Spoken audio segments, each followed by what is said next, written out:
Copper is not that rare, but it is critical. It's been part and parcel to the human existence. The Bronze Age, for example, bronze is a lot of copper, and that means humans have been leveraging copper for thousands and thousands of years. In fact, a century ago, ore grades were 3%, now they're less than 0.5%. And what that means is that we are running out of easy to find copper. The biggest challenge, though, is that right now we are going to need more copper than in the history of human civilization. Every cat video you see, everything on generative AI, all of that is built on a copper backbone. And the way that mining companies extract a lot of it now, and one of the most environmentally friendly ways, is called hydrometallurgy. You take these rocks, you crush them into these giant piles taller than buildings, and you irrigate them with sulfuric acid. That sulfuric acid dissolves the rock, it picks up copper, and then that copper gets electroplated out into these giant sheets and taken to market. The thing, though, is you only extract about half the copper, sometimes 20%. Imagine that these rocks we're talking about are like one of those monster cookies that you might get at the grocery store that have M&Ms and oatmeal and peanut butter and chocolate chips. Right now, the only way to get to the copper, or let's say the chocolate chips, is to smash up the cookies and then just pull out the chocolate chips. But it's messy. You can't get all of them. Sometimes the M&Ms cover up a chocolate chip.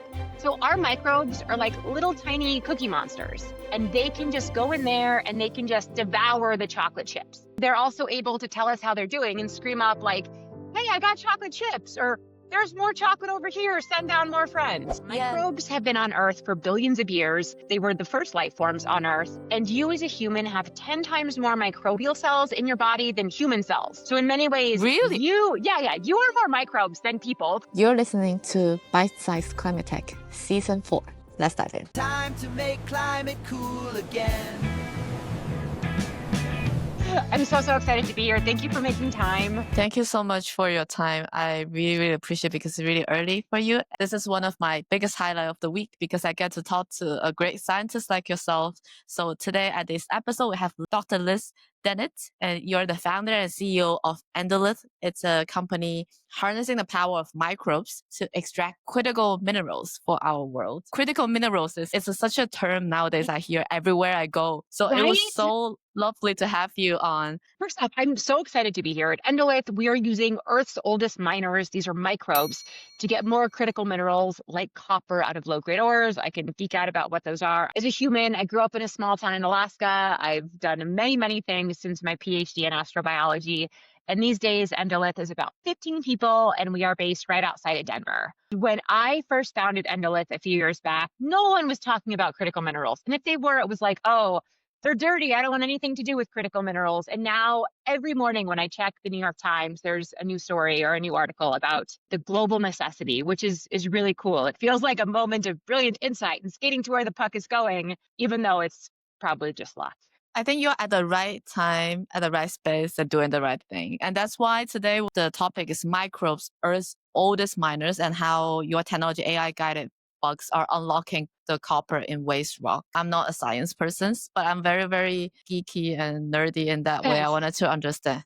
Like anytime I talk to someone and they're like, "I'm not a scientist, but I love science. I obsess over it and I want to learn it." Those are my favorite people in the world because it means you have a deep appreciation for it. You don't just take it for granted. The way I'm like, "Oh yeah, of course you would do that calculating partial differential for flux." Like I don't want that stuff. I want like the fan people of the science world. Mm-hmm. I think copper is not that rare in a way. Is it because we have extracted too much nowadays? You need a different type of technology, and how you can enhance that process if you can walk us through. So copper is not that rare, but it is critical. It's been part and parcel to the human existence. The Bronze Age, for example, bronze is a lot of copper, and that means humans have been leveraging copper for thousands and thousands of years. In fact, a century ago, ore grades were 3%, now they're less than 0.5%.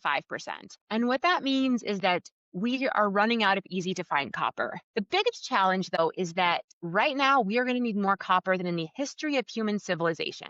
Every cat video you see, everything on generative AI, all of that is built on a copper backbone. The electrons that are cascading for us talking, that every time you plug in an electric car, that is on copper. And the way that mining companies extract a lot of it now, and one of the most environmentally friendly ways, is called hydrometallurgy. You take these rocks, You crush them into these giant piles taller than buildings, and you irrigate them with sulfuric acid. That sulfuric acid dissolves the rock, it picks up copper, and then that copper gets electroplated out into these giant sheets and taken to market. The thing, though, is you only extract about half the copper, sometimes 20%. So what we do at Endolith is you can think of it kind of like probiotics of the mining world. Just like Yeah. probiotics help you and your gut digest food, break it down more efficiently. We add microbes to these heaps, and those help the rocks digest and produce metals like copper. But instead of stomach acid, we're adding them to the sulfuric acid. And then we use data and AI to make sure we have the right microbes and they have the perfect environment to thrive. This topic about microbes, I'm just fascinated by it because this morning I also recorded an episode that used some kind of microbe to help the burp issue of the cows. Oh, it is huge. Which Yeah. company were you? We can talk later, but there's a few Yeah. startups out there doing absolutely incredible things, and it is a way that you can make a huge monumental difference. And really, microbes have been on Earth for billions of years. They were they were the first life forms on Earth. And you as a human have 10 times more microbial cells in your body than human cells. So in many ways, Really? you are more microbes than people. So it's only now though in 2025 that we're able to have companies like Endolith, some of these biotech companies that can leverage industrial biotechnology, microbes, and a lot of that is driven by things like advances in genomics, cloud computing, et cetera. It's a really cool time to be alive. The way that I understand it is your technology, you basically wanted to extract the most from the abundantly available copper, but we wanted to use it to the point that we're not wasting the copper that people are not able to extract it in the past by using your technologies, guiding these microbes so that they can go exactly to the point to extract the copper. Is that correct? Yeah, and we are Awesome. starting with copper. We've done work on lithium clays, we've done work on nickel, but really with industries like mining that need to be very safe, need to move very slowly, it's all about making sure we can work with big mining customers. Now we're working with customers like Rio Tinto and BHP to meet them where they are and make sure we're driving sustainable change and helping sustainable mining. That's amazing. How would you explain this to an 8-year-old? I actually practiced this when I hung out with my niece, who is 6, but she's a very, very clever 6. I love her. She's incredible. Izzy, she's the best. Okay, so imagine that these rocks we're talking about are like one of those monster cookies that you might get at the grocery store that have M&Ms and oatmeal and peanut butter and chocolate chips. Right now, the only way to get to the copper, or let's say the chocolate chips, is to smash up the cookies and then just pull out the chocolate chips. But it's messy. You can't get all of them. Sometimes the M&Ms cover up a chocolate chip.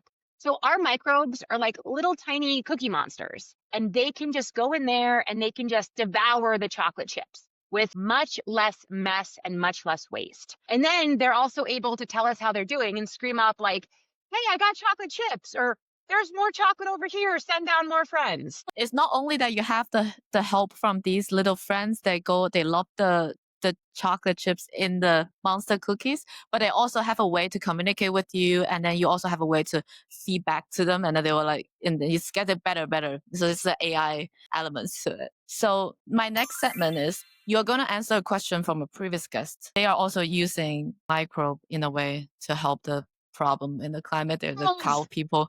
So he actually have two. Yes. So they actually have 2 questions. One is about life in general. Is what are you not doing in your life at the moment that you really wish that you were, and why? I wish I had unstructured time to build things with my hands, to tinker, to explore, to just let intellectual curiosity guide me. At a startup, every hour has a purpose and a deadline, and you are always moving to the next piece. But the breakthroughs that got me here are ones that really came from curiosity without an agenda. And I miss that unstructured creative time. And I think everyone probably needs more of it. And that's where a lot of the next big ideas can be born, when you're just staring at the back of a blank wall on an airplane because you have no Wi-Fi and no entertainment, and your brain just starts to meander and connect things. Yeah, exactly. I think we all need more time. The second question he has is, what do you think needs to be true for us to avoid climate catastrophe in the next 5 years? Years? Oh, that's blank. That is a blank. Okay. I think it's a cultural piece. I think we as citizens of this planet need to get much better at scaling courage and that feral nature to want to drive hard changes as fast as we can scale technology. A lot of the fundamental science is here. Microbes can mine. Direct air capture works. Batteries keep improving. There's so many incredible chemistries, but we're still much, much too slow to deploy what already works because of the status quo, because of bureaucracy, because of comfort with cultural shift. So if we need to change things in the next 5 years, it is going to require a complete cultural shift, courage, capital moving at the same Yes. speed of innovation, and a lot of global coordination. Hopefully this culture shift that we as a podcast also play a part into it. And that's why we're having this conversation. Why did you start working in climate? Kind of inevitable. I grew up in a little town in Alaska, the kind of place where most of my dad was a geologist on the North Slope, and most of my friends' parents worked in mining or worked in the natural resources industry. But we also spent all of our free time on the river and camping and being in nature. And so this dichotomy of realizing that if you can't grow something, you have to mine it. And we have an entire global footprint that is dedicated to hydrocarbons. That was a full circle inevitable journey for me as Moment. someone that had that dichotomy of protecting nature and also wanting to be part of it. And now in a very, very full circle moment, we are part of the Alaska Critical Minerals Accelerator, where I am working with my former geology professor of over 20 years ago.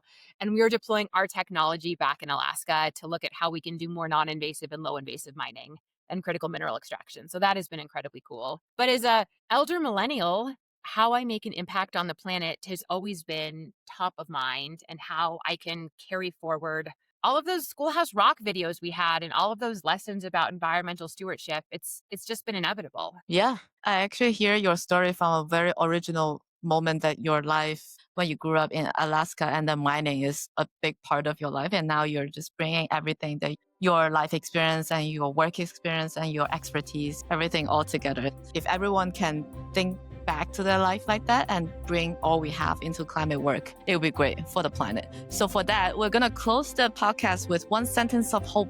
What's your one sentence of hope? I think right now it is also an inevitable moment. We have reached a critical mass, as I spoke about, with technology, with cloud computing, with a generational shift where both myself and upcoming generations want to have this global impact. And now is the time. It is the culmination of all of those circles coming together is a Venn diagram. Okay, the combination of all efforts and interests coming together. That's all. Yeah. One sentence of hope. I love that you say one sentence, and I'm like, let me just give you a paragraph. But yeah, it's the technology, the cultural pieces, and just the relentless desire by these generational forces to just be a force in the world, to make it the world they want to live in and that they want to pass on. That's awesome. Can you also leave a question for the next guest? What is one piece of climate infrastructure, broadly defined, physical, digital, cultural, that you will look back on in 50 years and say, oh man, that changed everything? Oh, I love this question. Okay, we're gonna finally set our slogan together. It's let's make climate cool again. I have new merch. It's winter collection. I love this. This is so cool. 1, 2, 3. Let's make climate cool again. cool again. Yay!